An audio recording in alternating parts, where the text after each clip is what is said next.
Here's the continuation of assembling a face frame for a shaker style cabinet. We have them all laid out upside down originally.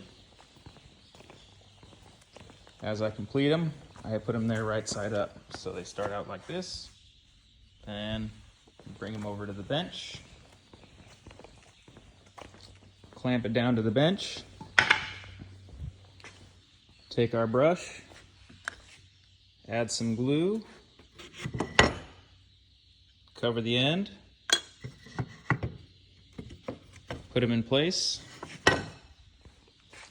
clamp the side, make sure it's flush on both sides, clamp it down, then run these screws in.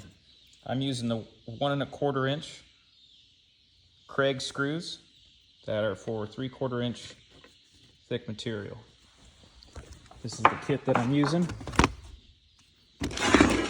from Craig, and it is the 1 1/4 inch 32 millimeter fine thread, which is for hardwoods.